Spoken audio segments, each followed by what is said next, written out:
Lillah, wassana'u lillah, serviteur d'Allah, chers frères et sœurs en islam, Allah tabaraka wa ta'ala a dit dans le Coran, Wal tanzur nafsum ma qaddamat li ghadin. Ô vous qui avez crié, craignez Allah subhanahu wa ta'ala, et que chaque âme voit bien ce qu'elle a avancé pour demain, et craignez Allah subhanahu wa ta'ala, Wallahu khabirum bima ta'malun. Et Allah subhanahu wa ta'ala, car il est parfaitement connaisseur de ce que vous faites.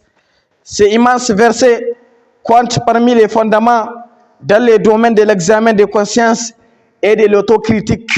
Ceci, afin de se réformer bien plus, il prouve qu'il est obligatoire de faire son propre examen de conscience, de faire son autocritique et de blâmer sa propre personne pour ses manquements et ses négligences à l'égard d'Allah subhanahu wa ta'ala. Et il prouve également qu'il est obligatoire de rappeler à son âme les jours où elle rencontrera avec Allah subhanahu wa ta'ala.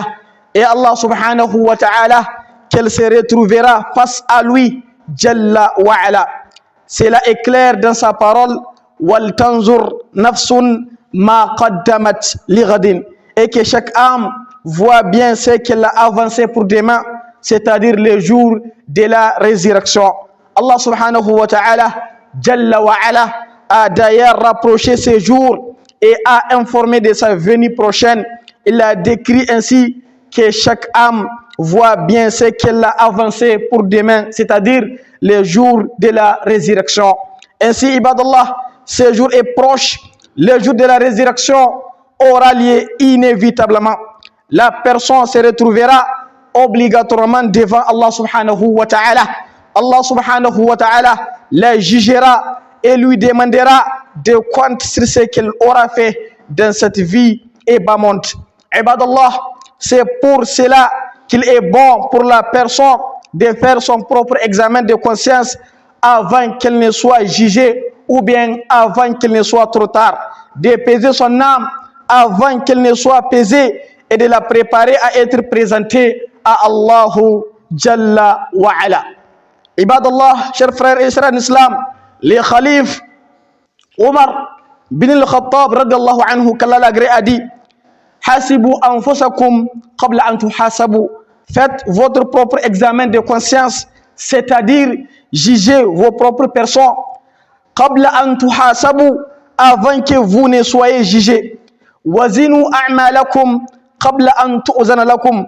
Pesez votre âme avant qu'elle ne soit pesée et préparez-vous pour le jour où vous serez présentés avec Allah subhanahu wa ta'ala.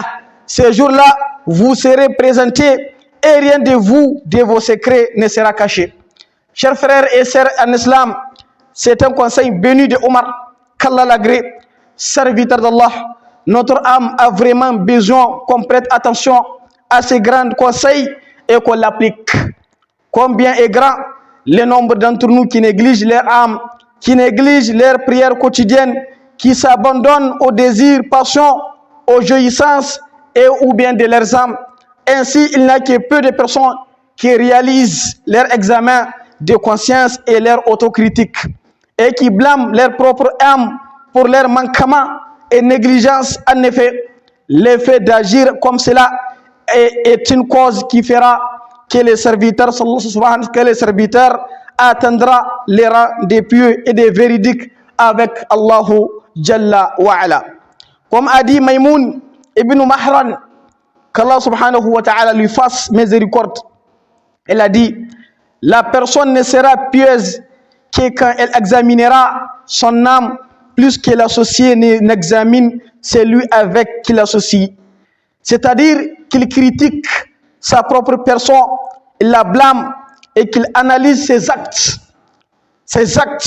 mauvais et ses actes propres.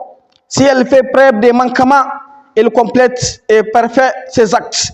Si elle fait preuve d'obéissance, Jalla wa ala, il se répand et demande pardon à Allahu Jalla wa ala. Si elle fait preuve d'obéissance à Allah subhanahu wa ta'ala, il thanks Allah subhanahu wa ta'ala et persévère dans son obéissance. Serviteur d'Allah, l'examen de conscience mène la personne vers tout bien, toute réussite et toute élévation. Tandis que le fait de négliger son âme et de l'abandonner à ses désirs, sans la priver de ses passions, mène la personne vers la perte, bien sûr. Et Allah subhanahu wa ta'ala, Jalla wa ala a dit, et pour celui qui aura redouté de comparaître devant son Seigneur et qui aura interdit la passion à son âme, le paradis sera alors son refuge. Serviteur d'Allah, oui, pour accéder au paradis, il faut s'interdire les passions, car le paradis est cher. Kama qala ala sil'atullahi al-jannah wa sil'atullahi al-ghaliya. Le paradis est cher, est cher, est cher. Il faut s'interdire les passions, les désirs, ne pas céder à ses caprices, à ses convoitises et à ses désirs. Il faut tenir son âme par les rênes de la vérité et des vertus, de l'obéissance à Allah subhanahu wa ta'ala, du suivi de son messager Muhammad sallallahu alayhi wa sallam. Il faut s'attacher à la religion d'Allah subhanahu wa ta'ala perfectement, venir à la mosquée, prier avec jama'a, tabaraka wa ta'ala, inshallah tabaraka wa ta'ala, faire des efforts pour amener son âme à accomplir des actes d'obéissance avec Allah subhanahu wa ta'ala et à s'écarter des péchés comme Allah subhanahu wa ta'ala a dit dans le Coran.